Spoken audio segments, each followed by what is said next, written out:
बड़ी और सार्थक बहस के साथ हम लेकर हाजिर हैं 5 की पंचायत। मैं हूं आपके साथ रीमा पराशर।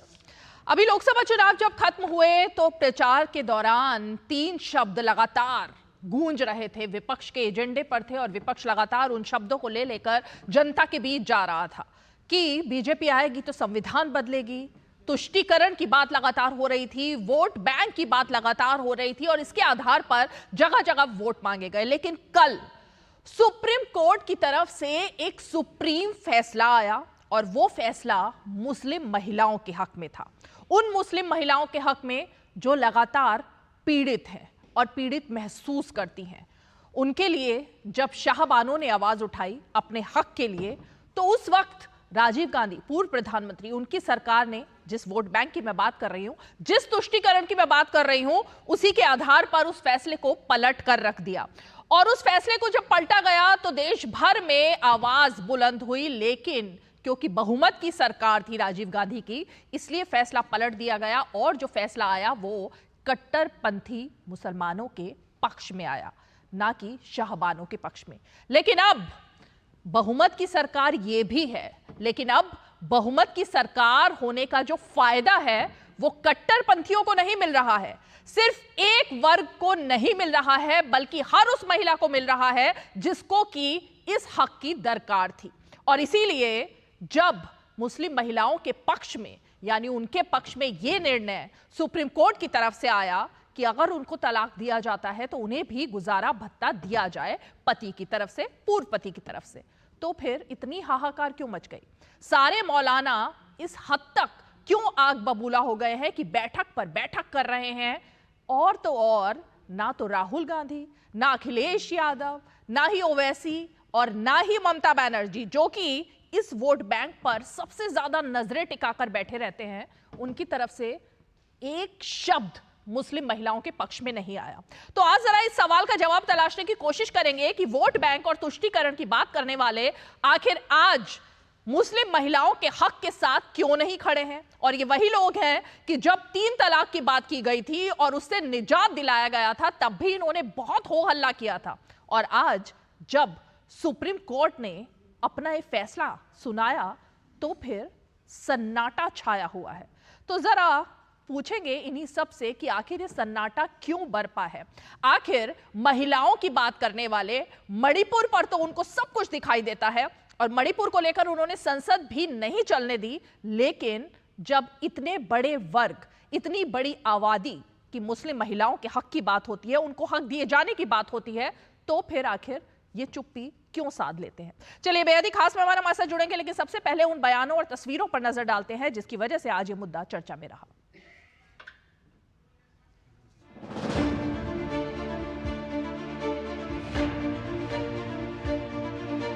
सर्वोच्च न्यायालय के निर्णय ने निश्चित रूप से वो खतरा जो आज से तकरीबन 40 साल पहले, 39 इयर्स बिफोर एस्टैब्लिश किया था, उसको समाप्त किया है। अपने शौहर से जब तक के वो दूसरी शादी न कर ले या जब तक वो हयात से है, जब तक मर न जाए, शौहर से मेंटेनेंस लेना, ये इस्लामिक शरिया के खिलाफ है। ये इस्लाम में ऐसा सिस्टम नहीं है और ये इससे एक मर्दों पर एक और ज़्यादा एक ज्यादती होगी। इसी तरह का फैसला आया था शाहबानो केस पर और उसी फैसले को आपको याद होगा किस तरह से राजीव गांधी की सरकार ने पलटा था और सिर्फ तुष्टीकरण की राजनीति के चलते, सिर्फ और सिर्फ all India Muslim personal law board के चलते और उनके दबाव के चलते उन्होंने इसको पूरी तरह से निरस्त कर दिया था। निकाह में रही नहीं, जब तलाक हो गई तो उससे तो है ही नहीं उसकी इसमें। अगर इस तरीके से आप देखेंगे तो मेंटेनेंस, वो तमाम चीज़ें, जब वो तलाक का मसला आता है या खुला का मसला आता है तो हमारे इदारे शरिया में ये बात एकदम आया है कि तमाम चीज़ें उसको लौटा दी जाती है, जो उसका सामान होता है, जो उसकी चीज़ें होती है, वो तमाम चीज़ें पहले दे दी जाती है। जाति या धर्म के आधार पर फैसले नहीं होने चाहिए, लिहाजा मुस्लिम महिलाओं के अधिकारों का भी हम समर्थन करते हैं। गुजारा भत्ता हम समझते हैं उस महिला के लिए तो जायज़ है जिसको मामूली बात पे तलाक हो गई। या किसी उसके शौहर ने दूसरी औरत के चक्कर में, शादी के चक्कर में उसे तलाक दे दी, वहाँ तक तो सही है। लेकिन अगर किसी की बीवी करप्ट है, उसके अवैध संबंध है लोगों से, और उसके बाद उसने उसे तलाक दे दी और उसके बाद वो लिविंग रिलेशनशिप में रह रही है, तो क्या उसको भी भत्ता दिया जाएगा? अलग होने के बाद जो रिश्ता खत्म नहीं होता और दूसरी शादी महिला नहीं कर सकती, क्योंकि साबका शौहर से एक भरण पोषण यानी मेंटेनेंस लेने के कारण वो कनेक्टिविटी, वो ताल्लुक बना रहता है। तो इसको मैं कहूँगा ये गैर फितरी अमल है।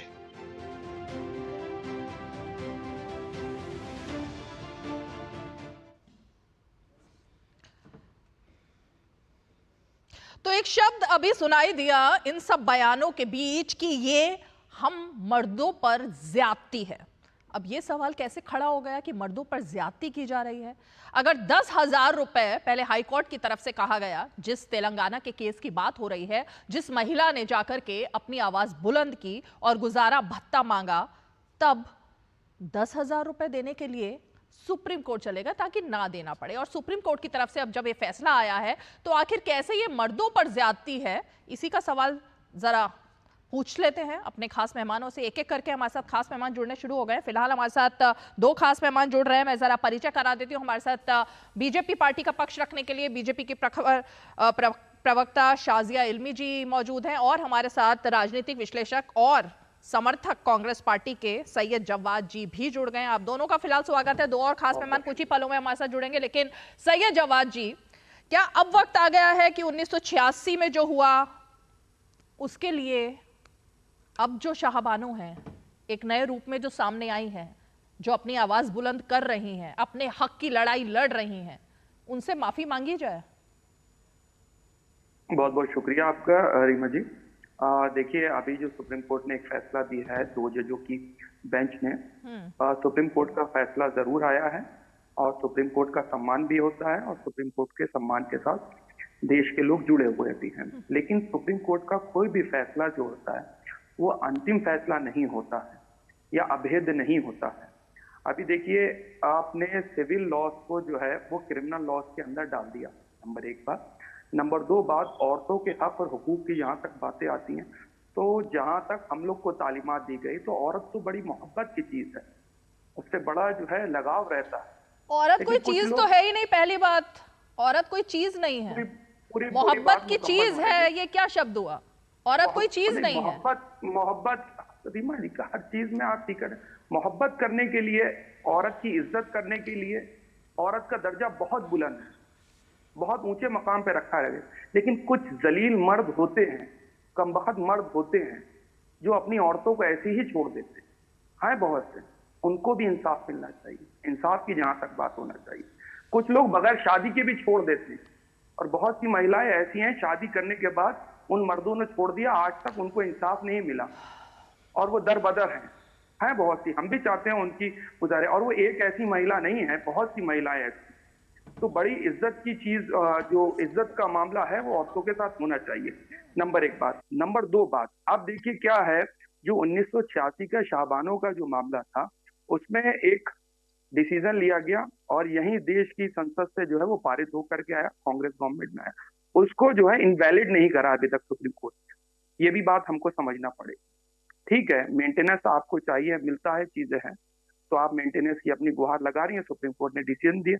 जिन औरतों को अगर कोर्ट से अपना इंसाफ लेना है तो बिल्कुल ले सकती हैं, और जो पर्सनल लॉ के अकॉर्डिंग औरतें चाहती हैं या अपनी शरिया के अकॉर्डिंग चाहती हैं कि अपने धर्म के अकॉर्डिंग वो डिवोर्स ले सकती, वो भी ले सकती। पर्सनल लॉ जो आपका है, जिसकी शरीयत की बात कर रहे हैं, उसमें अगर अधिकार नहीं दिए गए, गुजारा भत्ता नहीं हुआ, तभी तो ऊपर जाना पड़ा ना उनको। आपने पूरा केस देख लिया होगा ये।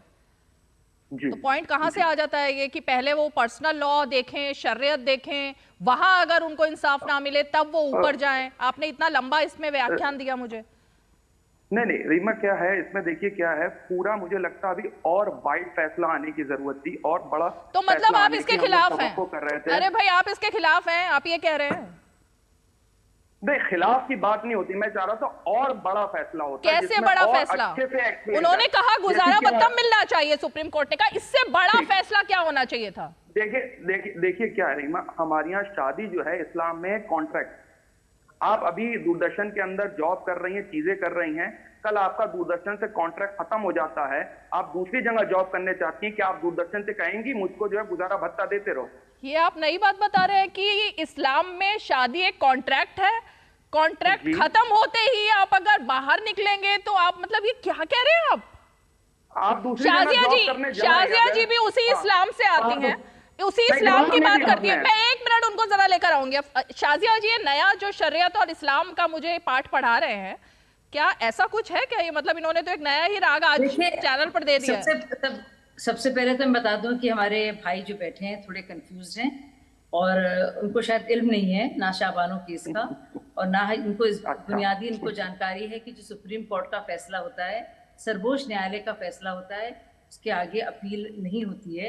और उसके बाद उनको शायद जानते नहीं है ये कि केंद्र सरकार ने पारित नहीं किया था। ये राजीव गांधी जी की सरकार थी, ये 1985 की बात है, जब शाबानो का पूरा मामला मध्य प्रदेश से गया था सुप्रीम कोर्ट तक, और सुप्रीम कोर्ट ने एक ऐतिहासिक फैसला कहा था और यही बात कही थी, ये जो मुसलमान औरत है, तलाकशुदा अगर है, तो वो CRPC 125 के तहत भी अपने गुजारे भत्ते की मांग कर सकती है। लेकिन इसको all India Muslim personal law board ने धर्म में दखल अंदाजी या हस्तक्षेप माना और कहा कि वही जो इस्लाम खतरे में आ जाता है।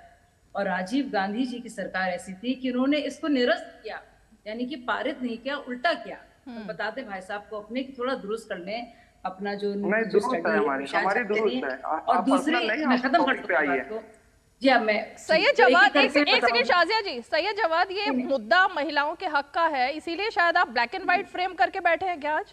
मतलब कलर्स चले गए हैं, आपने ब्लैक एंड व्हाइट फ्रेम किया हुआ है, इसकी कोई खास वजह है क्या? रंग उतर गए हैं, इस मुद्दे से ही रंग उतर गए आपके जी। अच्छा, तो जरूरी बात देखिए रीमा सुनिए, तो ये हुआ और इस फैसले को ओवरटर्न किया गया, एक ऑर्डिनेंस लाया गया और एक बहुत ही रिग्रेसिव 1986 का एक बिल आया, आपने सुना होगा, प्रोटेक्शन ऑफ डिवोर्स राइट्स वाला जो था, जिसमें महिला को गुजारा भत्ता मिलेगा सिर्फ इद्दत के पीरियड तक, यानी कि तकरीबन 3 महीने तक। तो सोचिए, सिर्फ तलाक उसको दे दी जाती है, वजह भी नहीं बताई जाती, बाल बच्चे समय सब कुछ छोड़ दिया जाता है, दर दर वो भटकती है, आर्थिक जरिया होता नहीं है, कहाँ वो जाए। लेकिन 3 महीने का गुजारा भत्ता हो जाता है और पति दूसरी शादी भी कर लेता है और जिंदगी चलती रहती है। लेकिन आप सोचिए उन महिलाओं के बारे में, अब तक कितने साल तक उन्होंने, मुझे बोलने दीजिए भाई साहब, खत्म कर मुझे खत्म करने दीजिए बात। और आप भी जानती हैं रीमा जी कि अगर कोई शादीशुदा महिला हो या तलाकशुदा हो 3 बच्चों के साथ, उसके लिए कितना आसान हो सकता है दूसरा शौहर ढूंढना। तो देखिए, बातें जो हैं सब जानते हैं, हम लोग उन्हीं घरों से हैं, हम लोग ने देखा है गरीबी से क्या होता है। तो इस तरह की झूठी बातें कहकर ना तो भ्रमित करें ना खुद भ्रमित रहें, क्योंकि हम सब जानते हैं असलियत क्या है, कैसी मारी मारी फिरती हैं वो औरतें, और 3 बच्चों के साथ उनका दोबारा शादी करना। शाजिया जी, 2 और खास मेहमान मेरे साथ जुड़ गए, मैं जरा पहले उनका परिचय करा देती हूँ। हमारे साथ हाजी मेहरुद्दीन रंगरेज जी हैं, जो कि प्रवक्ता हैं AIMIM के, और हमारे साथ अंबर जैदी जी भी जुड़ गई हैं, जो कि सोशल वर्कर हैं और विश्लेषक भी हैं। लेकिन इससे पहले कि अब मैं जरा रुक करती हूँ रंगरेज जी आप ही का, आपके डिबेट में जुड़ने से पहले यहाँ पर इस्लाम का हवाला देते हुए सैयद जवाद ने बताया कि ये फैसला जो है और ज्यादा बड़ा होना चाहिए था, और इस्लाम में तो शादी एक कॉन्ट्रैक्ट है, जैसे ही कॉन्ट्रैक्ट खत्म होता है उसके बाद बात खत्म, फिर कोई मतलब नहीं रह जाता। देखिए, एक तो शरिया के अंदर जो है हमारी अदालतें दखलंदाजी कर रही है, बिल्कुल गलत है। दूसरी बात, ये जो बार बार कहा जा रहा है कि भाई मेंटेनेंस मिलना चाहिए, वो तो IPC की धारा के तहत सबको मिलता ही है। और सब बहनें हमारी जो मुस्लिम महिला है और हिंदू महिला है, जो 124 जो ये अपना जो ऑफेंस है हमारे देश का, जिसके अंदर तहत ये महिलाओं का अधिकार की बात, प्रोटेक्ट की बात की जाती है, तो उसमें अगर कोई महिला जब तक उसकी शादी हो गई, जब तक, और जब अगर वो डिवोर्स लेना चाहती है, वो व्यक्ति डिवोर्स देना चाहता है, तो एक मेहर की रकम एक तय होती है। कितने दिन के लिए होता है? कितने दिन के लिए होती है? 90 दिन के लिए ना? 3 महीने अरे मैं- 3 महीने के बाद 3 महीने के बाद उस औरत का जीवन अरे खत्म हो आप जाता बोलने है। देंगी या फिर आप ही बोल लीजिए। नहीं, आप ही बोलिए। मैं कह रहा हूं 3 महीने की रकम नहीं दी जाती, उसको पूरी रकम दी जाती है कि वो अपनी लाइफ में स्ट्रगल करे और आगे जाए, और फिर वो दूसरा उसको चॉइस भी दी जाती है कि आप दूसरा निकाह कर सकती हैं। फिर आपकी जिम्मेदारी है उनके ऊपर आ जाएगी, जो तुम्हारे नए शोहर होंगे उनसे शादी करोगी तुम। क्या सारी जिंदगी का ठेका थोड़ी ले रखा है उस मर्द ने? आपने निकाह किया, निकाह तलाक हो गया, बात खत्म हो गई। अच्छा, और अगर वो शादी ना करे तो? अगर वो शादी ना करना चाहे तो क्या करे? ना करना चाहे तो फिर जो हैसियत है उस शख्स की, मान लो मेरी गवर्नमेंट एम्प्लॉइज हूं मैं और मेरी तनख्वाह 1 लाख है, तो फिर 50% उसको देना चाहिए उस महिला को। चाहिए की तो बात ही नहीं हो रही, दिया जाता है या नहीं दिया जाता। अदालत बात यहाँ पर ये हो रही है, दिया जाता है या नहीं करती है। अरे मैडम, अदालतें खर्चा तय करती हैं, हमारी देश की अदालतें में केसेस जाते हैं। आप क्या प्रैक्टिकल करिए ना बात, आप किसी जानकारी लीजिए। हाजी रंगरेज जी, शुरुआत का ही आपका जो बयान था आप एक बार फिर सुन लीजिए। आपने कहा पहली बात तो अदालतें हमारे इस्लाम और हमारे शरीयत में दखल दे, ये हमें मंजूर नहीं है। अब आप कह रहे हैं अदालतें तय करती हैं कितना गुजारा भत्ता देना है। दोनों में से एक ही बात हो सकती है ना, दोनों बातें एक साथ कैसे चलेंगी? जब तक आप उनके निकाह में है तो हमारी जिम्मेदारी है हर चीज के लिए। अगर आप निकाह में से आप दूसरी शादी कर लेती हैं और हमारा कोई बच्चा भी है तो उन लोगों को ये जो है पैसे दिया जाता है। आप समझना ही नहीं चाहिए। दिया गया है तलाकशुदा तो महिलाएं बच्चों के साथ। अरे मैडम सुनिए, अगर वो निकाह कर लेंगे फिर मेरी जिम्मेदारी क्या रहेगी बताइए। कोशिश क्यों कर रहे हैं? आप ही बताइए। किसी को और आप तो मुस्लिम महिला है, बेवकूफ हमारी 2 बहन यहाँ पर बैठी है, अंबर जेदी भी हमारी बहन मुस्लिम है, हमारी साजिया बहन भी है। आप नहीं आप क्यों कर रहे हैं? इनसे पूछ लीजिए, आप क्यों ऐसा कर रहे हैं? इनसे पूछ लीजिए। जानते हैं असलियत क्या है? परिवार तो सबका है भाई, हमारा भी तो परिवार है, ऐसे इनका भी परिवार है। मैं तो रोज फैसले भी करता हूँ, मैं अपनी बिरादरी का भी बढ़ाऊं, अपने इलाके में भी मैं जो है एक हैसियत। अच्छा, इस वक्त की एक ब्रेकिंग न्यूज आ रही है, रुकिए आ रही हूँ हाजी जी। इस वक्त की एक ब्रेकिंग न्यूज आ रही है, नीट पेपर लीक मामला जिसको लेकर सबसे ज्यादा अब तक आवाज बुलंद की जा रही थी, उसमें एक बड़ा डेवलपमेंट हुआ है।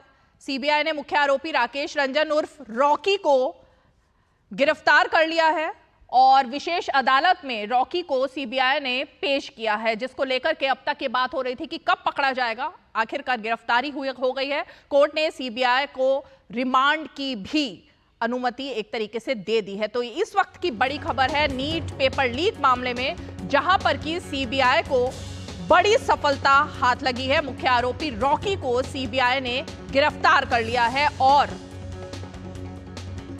रॉकी को सीबीआई की विशेष अदालत में पेश किया गया, जिसके बाद अदालत ने रॉकी के रिमांड की अनुमति भी सीबीआई को दे दी है। तो अब तक जिस बात को लेकर सबसे ज्यादा बात चल रही थी कि नीट पेपर लीक मामले में आज सुप्रीम कोर्ट में भी मामला था और उसके बाद अब सीबीआई की तरफ से ये बड़ी सफलता हाथ लगी है। जाहिर तौर पर जो लगातार जो कड़ियां हैं जुड़ती हुई दिख रही थी, आरोपी रॉकी की गिरफ्तारी के बाद काफी हद तक उन सबका खुलासा होगा।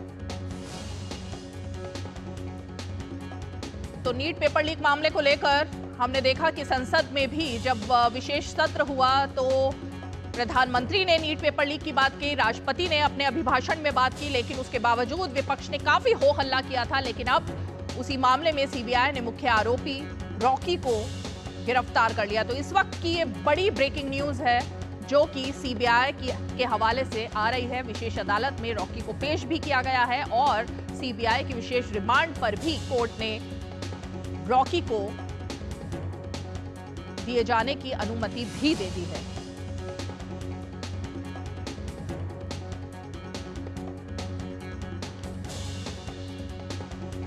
तो रॉकी, जिसका नाम राकेश रंजन बताया जा रहा है उर्फ रॉकी, उसको सीबीआई ने गिरफ्तार कर लिया जाए। तो ये इस वक्त की बड़ी खबर नीट पेपर लीक मामले की थी। लेकिन जरा अब लौटते हैं एक बार फिर अपने मेहमानों की तरफ और मैं अंबर जैदी का अब रुख करना चाहूंगी। अंबर जैदी, आपने सुना कि जिस तरह का की दलील हाजी रंगरेज जी की तरफ से दी गई है, मैं जरा आप ही से जानना चाहूंगी कि क्या उस वोट बैंक, उस तुष्टीकरण, संविधान बदलने की बात, ये सब तो वो पार्टियां कर रही थी, लेकिन आज इस शो में जब हमारी तरफ से इनवाइट किया गया तो कांग्रेस चुप थी ऑफिशियली, समाजवादी पार्टी चुप थी ऑफिशियली, तृणमूल कांग्रेस चुप थी ऑफिशियली, किसी के ऑफिशियल प्रवक्ता नहीं आए। तो ये कौन सी राजनीति है जो एक तरफ मणिपुर में महिलाओं की बात करती है, लेकिन जहां पर मुस्लिम महिलाओं के जिक्र और उनके हक की बात होती है वहां चुप हो जाती है। देखिए रीमा, ये सिर्फ मुस्लिम मर्दों की राजनीति करते हैं ना, आज वही रिवायती राजनीति समझते हैं कि मुस्लिम मर्दों को अगर वो खुश रखेंगे, मौलानाओं को खुश रखेंगे, वोट बैंक की सियासत उनकी चलती रहेगी। जो 1985 में शाबानों के हक में फैसला आया था और लाखों की संख्या में मुसलमान इंडिया गेट पर पहुंचे थे प्रोटेस्ट करने के लिए, जिसके प्रेशर में आके तत्कालीन राजीव गांधी सरकार ने फैसले को पलटा था और इस देश की मुस्लिम महिलाओं के साथ जो नाइंसाफी की थी उस दौर में, वो आज दोबारा रिपीट नहीं होगी। ये जो मोहब्बत की दुकान खोलते हैं, संसद के पटल पे जाकर आतंकवाद की बात करते हैं, हिंदुओं को बोलते हैं कि आतंकी हिंसक है, लेकिन वो हिम्मत नहीं करते कि वो तौकीर रजा खान जैसे हिंसक और देश में उन्माद फैलाने वाले लोगों के खिलाफ एक बयान भी दे देते। वो बात करेंगे मणिपुर की, लेकिन वेस्ट बंगाल में मुस्लिम महिलाओं को जिनको नग्न करके मारा जा रहा है, सड़कों पे अदालत लगाई जा रही है, उनपे एक भी शब्द उनके मुंह से नहीं निकलता। लेकिन आज जब 40 साल बाद सुप्रीम कोर्ट ने ये फैसला समान अधिकार का जो हक दिया है मुस्लिम महिलाओं को, उसके विरोध में हमारे ही समाज के लोग उत्तर है। 40 साल पहले जो एक दिशा निर्देश कोर्ट की तरफ से आया था उस पर अमल होना चाहिए था, हमारे समाज के लोगों की तरफ से अमल होना चाहिए था, लेकिन 40 वर्षों में कोई भी हमने अमल होते हुए, रिफॉर्म होते हुए नहीं देखा। विदित कम्युनिटी रिफॉर्म की बात होती है, लेकिन आज तक कौन सा ऐसा बदलाव, कौन से ऐसे अवेयरनेस हमारे समाज की तरफ से हुई है। और सबसे पहली बात रीमा ये है कि हम भारत के नागरिक हैं, हमें समान अधिकार सुनिश्चित किए हमारे संविधान ने। तो कोई एनजीओ, कोई पार्टी, कोई इदारा, कोई मौलाना, कोई भी नहीं होता है कि जो हमसे आकर ये कहे कि हमारे फंडामेंटल राइट के विरोध में वो कोर्ट चले जाएं आप कोर्ट। लेकिन आज जो 1985 में हुआ वो भारत में आज 2024 में रिपीट नहीं होगा, बिल्कुल नहीं होगा और हम नहीं होने देंगे। हाजी रंगरेज जी, जिस बात का जिक्र अंबर जैदी ने किया, जरा मैं उसका सवाल का जवाब आपसे चाहूंगी। वो तस्वीर, वो वीडियोस लगातार सोशल मीडिया पर आ रहे हैं कि किस तरीके से पश्चिम बंगाल में महिलाओं की गत बनाई जा रही है, उनको पीटा जा रहा है। क्या शरीयत और इस्लाम में इस तरह के वीडियोस जो आ रहे हैं, उस इंसान के बारे में भी कुछ लिखा है या नहीं लिखा है, या सिर्फ महिलाओं के लिए ही सब कुछ लिखा हुआ है? रंगरेज जी, आप ही से सवाल था ये। अगर कोई व्यक्ति है हमारे मुस्लिम समाज में जो लड़कियों का जब निकाह होता है, लड़के का जब शादी होती है, तो एक दूसरे की हैसियत के बारे में पता होता है। अरे भाई, मेरा सवाल कुछ और था, आपने सुना नहीं लगता। आप एक जगह गाड़ी रोककर खड़े होंगे तो शायद आपको सुनाई देगा।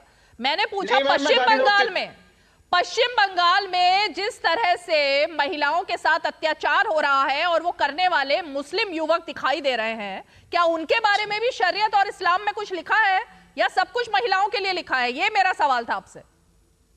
देखिए, मैं क्या कह रहा हूँ, कोई भी किसी भी हिंसा करता है या किसी की मार पिटाई करता है, इस तरीके की कोई गतिविधि करता है, उसको हम कंडेम करते हैं। हमारी पार्टी भी कंडेम करती है, नहीं करना चाहिए। अगर कोई ऐसे तो मैं आपको बता दूं, जो हमारी हिंदू बहनें हैं जिन्हें दहेज के लिए पीट कर मार दिया जाता है, जला दिया जाता है, उन पर तो आप कुछ नहीं कह रही। उन मर्दों के लिए क्या उनके खिलाफ कानून बना हुआ है ना, उस सबके खिलाफ। तो अगर मैं किसी महिला को मारता हूं तो देश का कानून बना हुआ है, मैं जेल जाऊंगा। बराबर है सबके लिए कानून। पहले तो आप ये डिसाइड कर लीजिए, देश का कानून मान रहे हैं या शरीयत मान रहे हैं। वेस्ट बंगाल को पहले तो आप इसको तय कर लीजिए। सांसद सब बोल रहे हैं कि हम देश के कानून को मानते हैं। कैरेक्टर ही जो 125 की जो धारा है, जिसके तहत जो है उनको महिलाओं का अधिकार मिलता है, तो आप उनको क्या कहती है? बीच बीच में नहीं, एक एक करके बात करेंगे। एक छोटा सा ब्रेक लेती हूँ, ब्रेक के फौरन बाद लौटते हैं और मैं उसके बाद सैयद जवाद इस सवाल के साथ आपके पास आऊंगी। छोटा सा ब्रेक, आप देखते रहिए 5 की पंचायत। लड़के वाली, भोली भाली, मेहनत वाली, नखरे वाली, असली तड़के वाली, ये तो बड़ी समझदार, बड़ी होशियार, MDH के साथ अब जुड़ते जाओ। नई टेस्ट का असली taste, MDH ginger garlic taste. MDH। बात जब पीढ़ियों के लिए बनने वाले घर की हो, तो जिम्मेदारी बड़ी हो जाती है। गैलेंट समझता है ये जिम्मेदारी। अब डबल एम रिब्स के साथ गैलेंट एडवांस TMT रीबार, निर्माण का रियल हीरो। हाय मॉम, फिर से शॉपिंग? बाबूजी, आपने इसे बिगाड़ के रखा। लिमिट में करो तो कुछ बुरा नहीं होता है। बिना लिमिट शॉपिंग करेगी आपके कार्ड पे ऐड ऑन जो है। मैंने तो कार्ड पे लिमिट सेट कर दिया। अच्छा, इसके फायदे ये हैं कि रिस्क कम हो जाता है और अगर फ्रॉड भी हुआ तो तुरंत बैंक को बोल दीजिए, नुकसान कम। दादू, नेक्स्ट टाइम ये pink dress. You are the limit. Limit तो सेट है। RBI कहता है जानकार बनिए, सतर्क रहिए।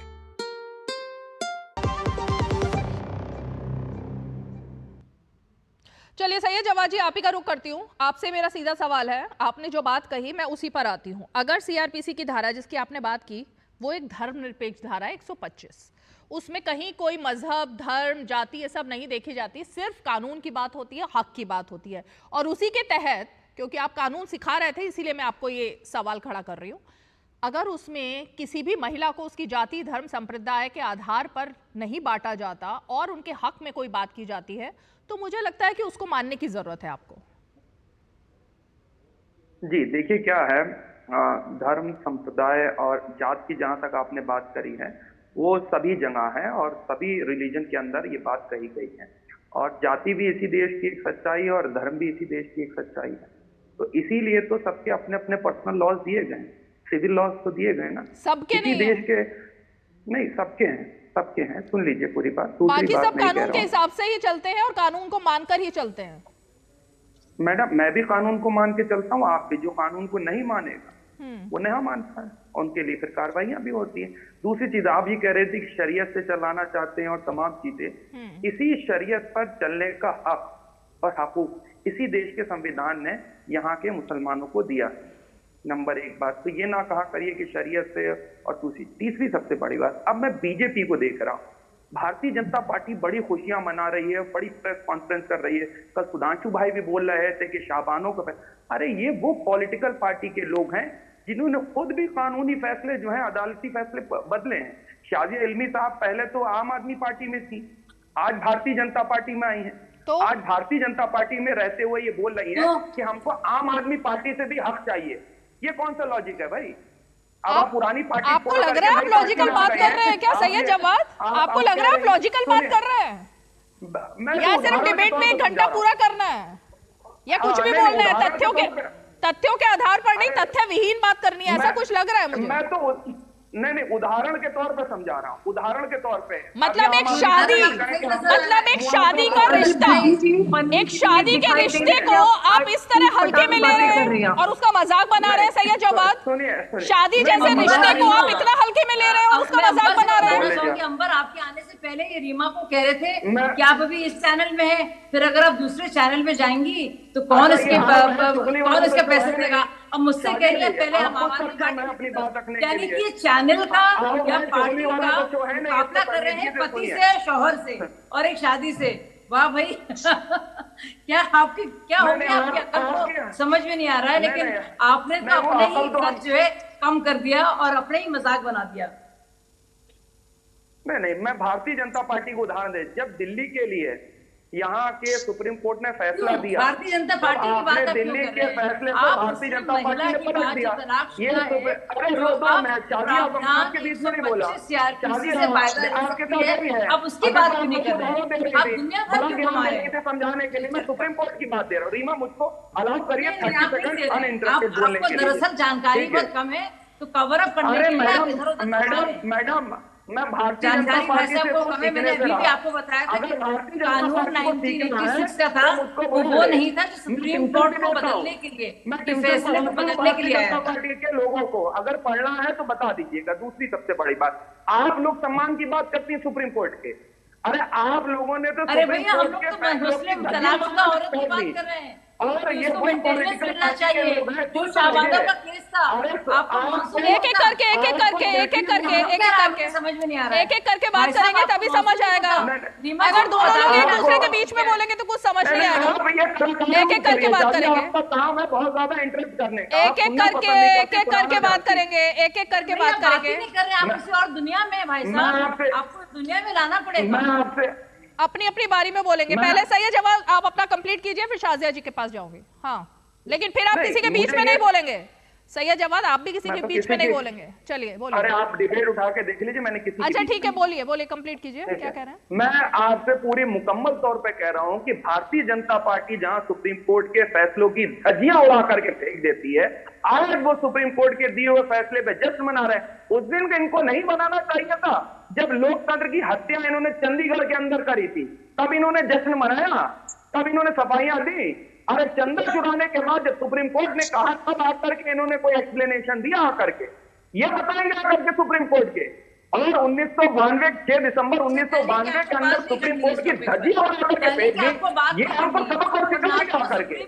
सैयद जवाद, सैयद जवाद, सैयद जवाद, सैयद जवाद जी, सैयद जवाद, सैयद जवाद, इस मौजू पर। अरे भाई फिर आप दोनों एक साथ शुरू हो गए और अपने इल्म की कमी को छुपाने के लिए फूल जलूल बातें कर रहे हैं। अगर आपको इस टॉपिक पर बोलना है तो आप बोलिए, नहीं तो कोई फायदा नहीं है आपका यहाँ। सैयद जवाद, सैयद जवाद, सैयद जवाद, आवाज आ रही है आप तक? सैयद जवाद, सैयद जवाद, आवाज आ रही है? आप सुन पा रहे हैं मुझको? सैयद जवाद, सैयद जवाद, आप सुन पा रहे हैं मुझे? नॉन स्टॉप मत बोलिए ना, बीच में मैं बोल रही हूँ तो सुन भी लीजिए। बोलिए। मेरा सीधा सवाल, आपने ये जो दलीलें दी हैं, मैं सिर्फ ये जानना चाहती हूँ कि महिलाओं से इतनी नफरत क्यों है आपको?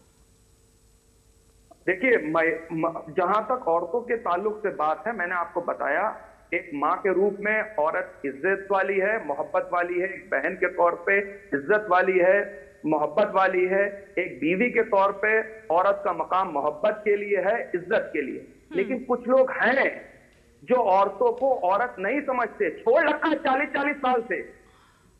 उनके कुछ लोग हैं जो महिलाओं के हक की जब बात होती है तो उसको डाइवर्ट कर देते हैं। कुछ लोग हैं कि जब वो कानून की बात करते हैं तो उनके मुंह से कुछ ना कुछ ऐसे शब्द निकलते हैं जो महिलाओं के दिल को ठेस पहुंचाते हैं। सैयद जवाद, ये बिल्कुल वैसे ही हो रहा है। कुछ लोग हैं जो महिलाओं के हक की बात सुनते के साथ ही बात को डाइवर्ट कर देते हैं। कुछ लोग हैं ऐसे। नहीं, अच्छा, वो कुछ लोग कौन है वो आपको भी पता है। मैं तो सिर्फ ये जानना चाहती थी कि अभी तक राहुल गांधी, प्रियंका गांधी वाड्रा, सोनिया गांधी चुप क्यों है इस मुद्दे पर? क्यों उनके मुंह से एक शब्द नहीं निकला कि हाँ हम स्वागत करते हैं इस फैसले का? मैं सिर्फ ये जानना चाहती थी, आप कहां पहुंच गए? अरे सुन तो लीजिए, हम कहां पहुंच गए? हम वहां पहुंच गए जहां से बात खत्म हुई थी, हम वहां से शुरू कर रहे हैं। हमारी गुजरात की एक महिला, उनको इंसाफ नहीं मिला, यही तो मैं कह रहा हूँ। कहां से खत्म हुई थी बात? तेलंगाना से शुरू हुई थी और दिल्ली में आकर आपके ऊपर खत्म हो रही है। अरे कि किस तरह से आप बात को डाइवर्ट कर रहे हैं? यहाँ पर एक महिला, आप तेलंगाना भी नहीं जाना चाहते, आप शाहबानों की बात नहीं करना चाहते, आप राजीव गांधी के नाम को नहीं सुनना चाहते, आप राहुल गांधी का नाम नहीं सुनना चाहते, आप सोनिया गांधी का नाम नहीं सुनना चाहते, प्रियंका गांधी के नाम से भी आपको लगता है कुछ प्रॉब्लम है। उन सब के नाम पर आपको बात नहीं करनी, उन सब के नाम पर बात नहीं करनी, नहीं बात करनी आपको, नहीं बात करनी। मैं समझ सकती हूँ क्यों बात नहीं करनी, मैं समझ सकती हूँ क्योंकि सुनिए सुनिए सुनिए सैयद जवाद, आपको बात इसलिए नहीं करनी, आपको बात इसलिए नहीं करनी कि जब आप मुस्लिम महिलाओं की बात करेंगे तो उत्तर प्रदेश की वो महिलाएं कार्ड लेकर आ जाएंगी जिनके साथ झूठे वादे किए गए थे। नॉन स्टॉप बोलने से कुछ नहीं होगा सैयद जवाद, यहाँ पर नॉन स्टॉप बोलने से कुछ नहीं होगा। शाजी अलमी, शाजी अलमी जवाब देंगे। म्यूट कीजिए इनको, म्यूट कीजिए। शाजी अलमी जवाब देंगे। वो तो आप म्यूट कर देंगे हमेशा। रीमा जी, मैं इस आपकी चर्चा का हिस्सा तभी होंगी जब मौजू पे बात हो, क्योंकि इस मौजू पर ही बात करने के लिए आपने मुझे बुलाया है और मुझे लगता है बहुत ही जरूरी और गंभीर ये एक इशू है। बचपन से मैंने देखा है, कानपुर में एक चमनगंज इलाका है और मैंने देखा है किस तरह से चाहे हमारे घर की औरतें हों या आसपास की, क्या कुछ होता रहा है और उन सब चीजों ने मुझे बहुत प्रभावित किया है। शायद मैं अभी इस पब्लिक लाइफ में हूँ इन्हीं सब वजहों से हूँ, क्योंकि जो मैंने तकलीफें देखी हैं औरतों को उठाते हुए, तो मैं उसकी बात करूंगी। अच्छा, अब ये भाई साहब कहेंगे कि आप हिंदू औरतों की बात करें। भाई मैं तो मुसलमान हूँ, मुसलमान परिवार से हूँ, मैं अपने घर की ही बात कर सकती हूँ और अपने समाज की। कोई और हो तो वो अपने समाज की बात करे, इस पर तो मैं जरूर बात करूंगी। और मुझे लगता है जो महिला दर बदर भटकती रही है, एक तो तलाक हो जाता है, उसकी चॉइस नहीं होती, शौहर उसे छोड़ देता है, बस 3-4 बच्चों के साथ बाद अब तलाक। अच्छा, अब ये तलाक भी हो गया है और कह रहे हैं भाई अब हमारे जिंदगी भर क्यों हमारी पीठ पे बोझ बन के रहोगी? बस 3 महीने का लो इद्दत तक का भत्ता और जाओ, गायब हो। ना तो उस औरत के पास उसके माँ बाप के या भाई बहनों कोई सहारा होता है, ना उसके पास कोई जरिया होता है। और आप सोचिए कि किस हालत में वो महिला रहती है और किस तरह से उसको हाथ भीख मांग मांग कर। मुझे मालूम है हम लोग के घर में ज़कात के तौर पर कितनी महिलाएं आती थी और सबकी एक ही कहानी थी, शौहर ने छोड़ दिया है, एक और शादी कर ली है, 3-4 बच्चे हैं, हम क्या करें। और बेचारी इज्जत से अपनी कोई जिंदगी गुजारने की कोशिश करती थी। और ऐसी तमाम औरतें हैं और उन सबका असर मेरे दिमाग में रहा है। तो मैं इसको बहुत संजीदगी से लेती हूँ, मेरे लिए बहुत ज़रूरी बात है और आप प्लीज समझिए। और इसी में गरीब औरतों की बात नहीं कर रही हूँ मैं, जो अमीर परिवारों से भी होती हैं कुछ महिलाएं, उनके लिए भी बहुत जिल्लत की बात होती है कि उनके शौहर ने उन्हें छोड़ दिया है। ठीक है, उनके घर वाले उनके घर वाले लगातार ताना देते हैं, बल्कि उनके बच्चों के साथ बहुत बुरा व्यवहार होता है। 10 सेकंड, ओके, ठीक है शाजिया जी, 10 सेकंड। सैयद जवाद, उसके बाद अंबर जादी। सैयद जवाद 10 सेकंड, मुझे 10 सेकंड अपनी बारी में बोलिएगा। जिन मर्दों के साथ कुछ औरतें इस तरीके का जुल्म करती हैं, उनको सताती हैं और उनसे जानबूझ करके डिवोर्स ले लेती हैं, उन मर्दों के लिए आपके दिल में हमदर्दी है या नहीं? उनके दिल में क्या? कोर्ट में जाइए, सुप्रीम कोर्ट से फैसला लेकर आ जाइए, उनके दिल में हमदर्दी से आपको क्या मिलेगा? शाजिया इल्मी कानून नहीं बना रही है ना? अरे भाई, शाजिया इल्मी नहीं बना रही कानून। लाखों करोड़ों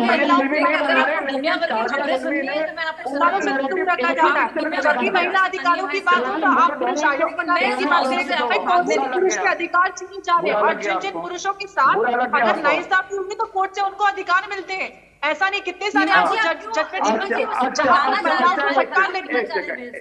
आप क्यों उनको और कई सारी हाई जानबूझ से जा रहे हैं? मुस्लिम में बात ही ना हो, मतलब हम लोग को थोड़ा वक्त मिला है इतने गंभीर मौजू पर बोलने का और आप लगातार इस आदमी को बीच में लाकर करके बकवास कर रही हैं। शाजिया इल्मी जी देखिए, कांग्रेस पार्टी का एक second Syed Jawad 1 minute, Syed Jawad 1 minute, Syed Jawad 1 minute सुनिए। शाजिया जी, उनको भी इसीलिए बुलाया क्योंकि एक राजनीतिक पार्टी का अगर कुछ पक्ष है तो वही तो हम जानना चाहते हैं और देश भी जानना चाहता है ना कि आखिर जब बात होती है तो वो कैसे मुद्दे को डाइवर्ट करते हैं या नहीं करते हैं। तो जरा सुनना तो पड़ेगा।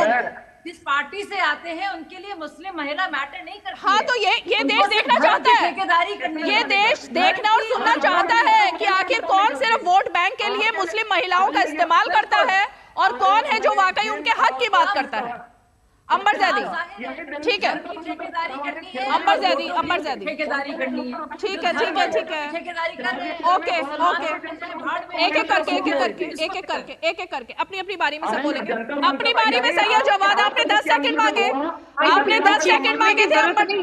अंबर ज़ैदी को मैंने बोलने के लिए कहा। जब से आप यहाँ पे बैठे तब से गला फाड़ के चिल्लाए जा रहे हैं। महिलाओं के अधिकार की बात हो रही है, आप तो महिलाओं के लिए बड़ी अच्छी अच्छी बातें कर रहे थे, इज्जत मोहब्बत वाली होती है। जब अधिकारों की बात आती है तो आपके हलफ पड़ने लगते हैं और आप कोर्ट का दरवाजा खटखटाने लगते हैं। हर उस अधिकार का, हर उस याचिका का विरोध करते हैं जो महिलाओं को अधिकार देती है। ट्रिपल तलाक की बात हो, महिलाओं को गुजारे भत्ते की बात हो, बराबरी के अधिकार की बात हो, आपको अपने ही समाज की महिलाओं से इतनी ज्यादा नफरत क्यों है? अगर कोर्ट वो अधिकार दे रहा है जो संविधान ने सुनिश्चित किया है, फंडामेंटल राइट है हमारे, ये आप कोई एनजीओ या कोई इदारा या कोई मौलाना कोई नहीं होता है, हमें हमारे संविधान ने दिया है। हम भारत में रहते हैं, भारत एक आजाद मुल्क है, तो संविधान से चलता है। आपको तो शरीयत आधी अधूरी चाहिए जहां पर आपको टैक्स लॉस फॉलो करने हैं, जहां पे आपको क्रिमिनल कोड फॉलो करना है, लेकिन पर्सनल लॉ में महिलाओं के अधिकारों की बात जब आएगी तो आप कहेंगे कि भाई आप हमारी शरीयत में मुदाखलत नहीं करते।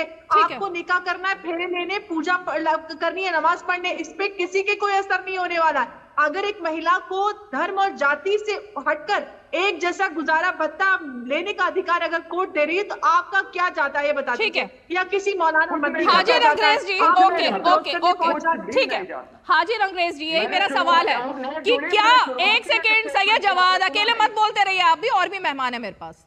हाजिर अंग्रेज जी, मैं यही सवाल आपसे जानना चाहती हूँ कि क्या कुछ कट्टरपंथी और कुछ मौलाना मौलवी गलत तरीके से शरीयत को पेश कर रहे हैं, जबकि शरीयत में महिलाओं के लिए इस तरीके की नेगेटिव बातें हैं ही नहीं? तो फिर क्यों एक तरीके से गुमराह किया जाता है एक वर्ग को और खासकर महिलाओं को अब तक और उसमें कौन कौन शामिल है लोग, मैं ये जानना चाहती हूँ। कहाँ पर ये लिखा है कि महिलाओं के हक की बात नहीं करनी चाहिए? देखिए, सरिया में कोई भी गलत बात नहीं कह सकता। जो सरिया के तहत जो बातें हैं हमारी इस्लाम में जो बात है उसी पे। और ये जो बार बार कहा जाता है कि हमें जो है अधिकार मिल गया, और अरे भैया, अगर आपको चाहिए पैसा मेंटेनेंस चाहिए तो अदालत चली जाइए, और आपको जो है सरिया के तहत अपना आपको जो है अपना हक और हकूक चाहिए, उसके लिए आप सरिया अदालत लगती है बाकायदा, उस पर जाइए, अपनी बात रखिए, आपको जो है वहां पे इंसाफ मिलेगा। तो ये तो सारी चीजें सबको पता है, मगर वो जान पूछ के जो आप कहना चाह रही थी अभी कि सरिया अपने आप से, शरीयत में कोई भी चीज मौलाना और मौलवी क्यों देश को बरगला रहे हैं, मेरा सवाल ये था। और उनको कौन उकसा रहा है? अरे साधु संत बरगला रहे हैं देश को। मौलाना मौलवी क्यों बरगला रहे हैं भाई? कल से अब तक 24 घंटे में 3 तलाक पर बैन लगता है तो 3 तलाक पर बैन लगता है तो देश को बरगलाया जाता है कि महिलाएं उसका विरोध कर रही है, जबकि महिलाएं नहीं कर रही विरोध। क्यों देश को गुमराह कर रहे हैं आप लोग बैठ करके? कौन सी महिला खुश है बताइए? कौन सी महिला आ गई रोड पर आ गई? शाजिया इल्मी और अंबर जैदी को आप महिला नहीं मानते क्या? 2 महिलाएं तो यहाँ पर मौजूद हैं। सुनिए, और एक मैं भी मौजूद हूँ। एक मिनट से चलते हैं। अंबर जैदी, हम अपने शरीयत की बातें में अंबर जैदी शरीयत सिर्फ महिलाओं के अधिकार तक है। जब चोरी में हाथ काटे जाए तब शरीयत के लिए नहीं जाते भाई साहब कहने के लिए कि हमारी शरीयत में मुदाखलत नहीं। मुसलमान चोरी के हाथ तक काट दीजिए और मुसलमान लेडीज को संसार करके मार दीजिए। तो आपकी जो कितने साल हुए नजर आ रही शरीयत को बदलाव समय के हिसाब से, और हर इस्लाम अलग शरिया के ओके, हमें जरा सीधे मुंबई चलना होगा जहां पर कि उपराष्ट्रपति संबोधन कर रहे हैं। मैं आपके पास लौट कर आ रही हूँ। एक हमें मुंबई चलना होगा जरा। Keeping aside partisan interest, honorable members, we have a very rich history, a civilizational depth of 5,000 years. India since antiquity has been deeply rooted in democratic values. It is no surprise then that as home to 1/6 of humanity, we are the world's largest democracy and also mother of democracy, towards which and presently countless nations across the globe look to us for counsel. Honorable members, in the contemporaneous global scenario, with its phenomenal economic upsurge and diplomatic prowess, India's relevance is like never before, and its rise is continually, exponentially incremental and now unstoppable. In this backdrop, the subject of the day, enhancement of democratic values and ethics in our country, is of utmost importance. It is contemporaneously very relevant. Bharat has to emerge as a role model for democracy by example in the entire world. Ethics and morality have been hallmark of public life in India since ancient times. Go to any part of our history. Ethics and morality have been predominant. Whatever be the nature of rule, people looked up to those who propagated ethics and morality. Ethics and morality are nectar and essence of human behavior. These are inalienable facets of public life and quintessential for parliamentary democracy. Honorable members, Parliament and state legislatures are North Star of democracy. They are North Star. Members of Parliament and legislatures are lighthouses. People look up to you to find solution to their problems and how they should move ahead. And therefore, it is bounden duty of parliamentarians and those in the legislatures to exemplify sterling conduct that is worth emulation. You have to be role models so that people at large willingly follow you. Democratic values call for regular nurturing. Like learning never stops. Even if you leave college, you have to continue learning. Democratic values are not one-time situation. They have to be nurtured 24/7. Democratic values blossom only when there is cooperation all around and high ethical standards.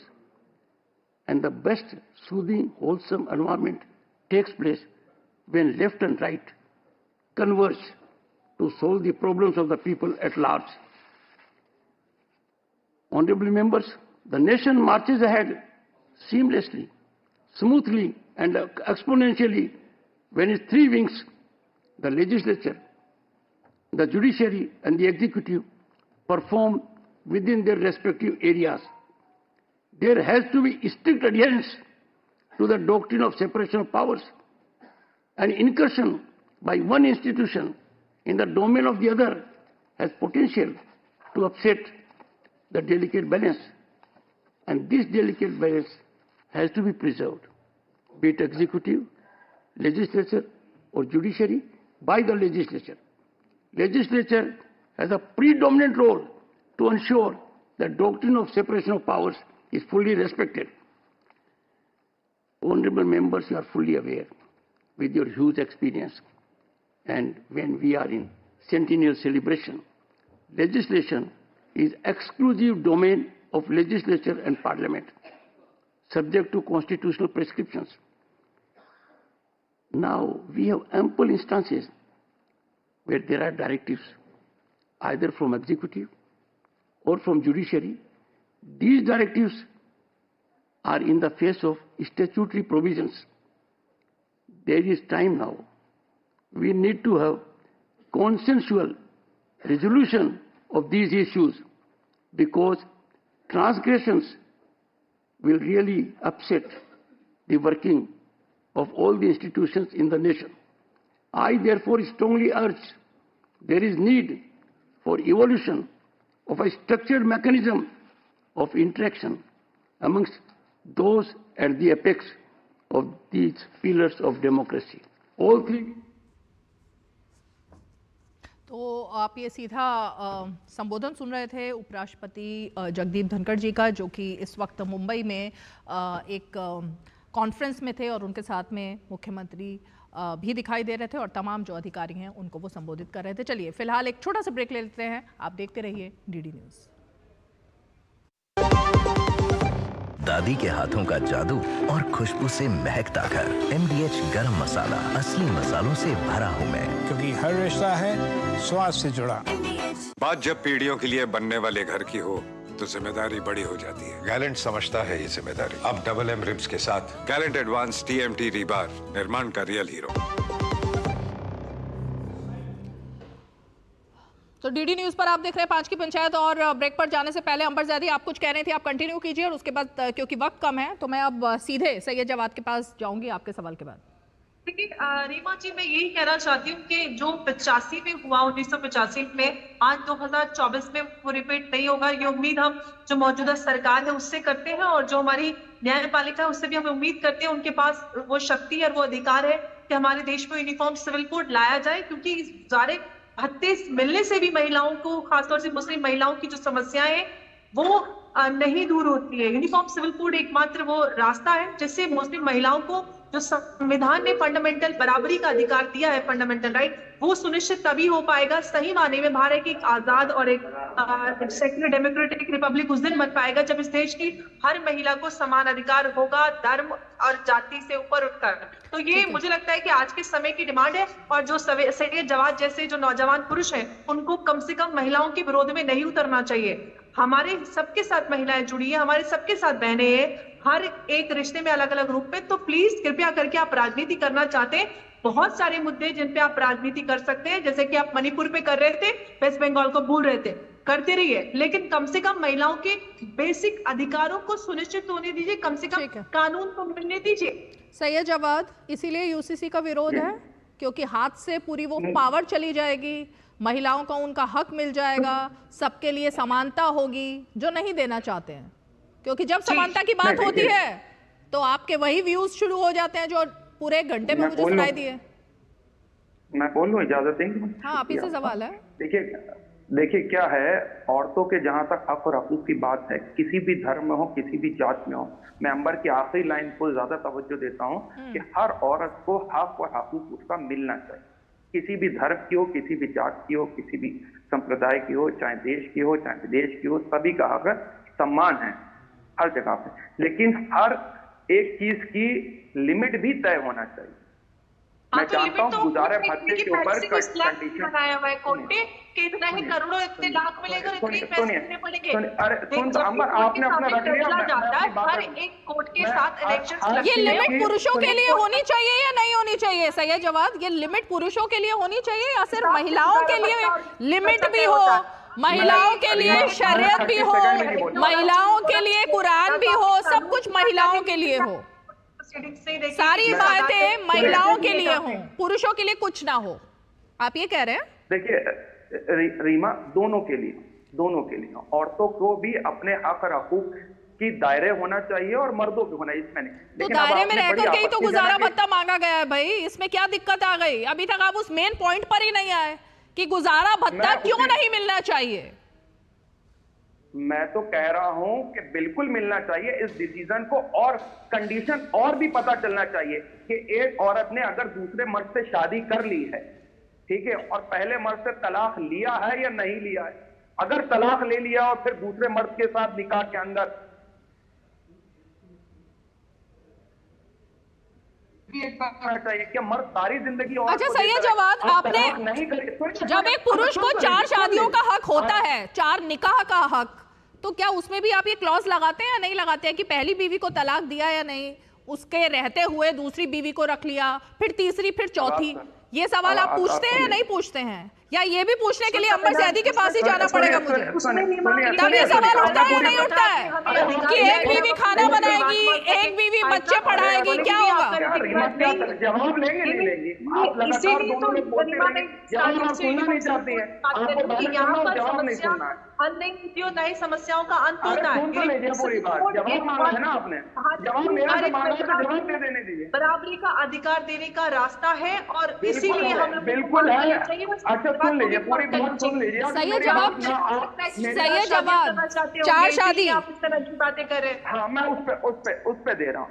वहाँ right दिए जा रहे हैं, शादी करी जा रही है, लिविंग नहीं है चीजें। शादी के अंदर हक और हकूक डिसाइड होते हैं। जब कोई मर्द किसी औरत से शादी करता है तो उस औरत के वालिद और वालिदा, उसके माता और पिता अगर हयात हैं तो वो डिसीजन देते हैं कि हाँ हमारी बेटी मर्द से शादी कर सकती है।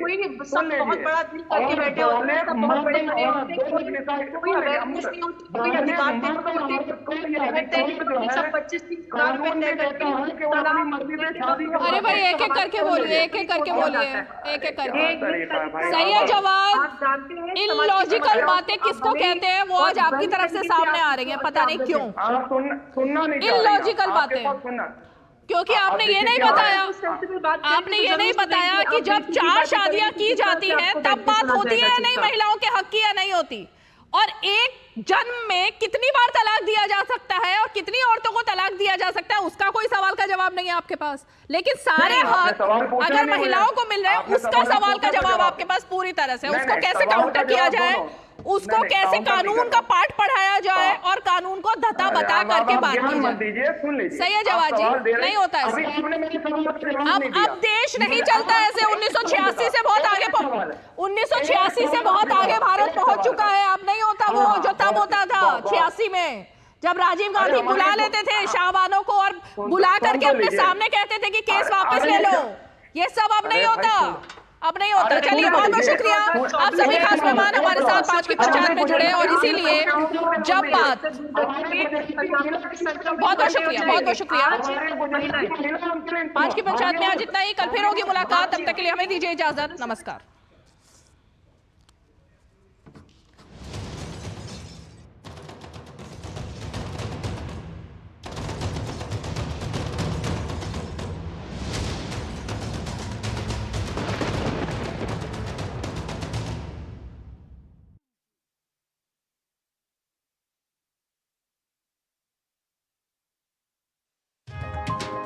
चाय की प्याली के साथ खबरों से भरी नई सुबह। देश की राजनीति, आम जन की कहानी, विदेशों की हलचल, कारोबार का गुणा भाग, खेल का मैदान, मनोरंजन और ज्ञान विज्ञान, विरासत और संस्कृति के साथ सेहत की बात और ग्लैमर का तड़का।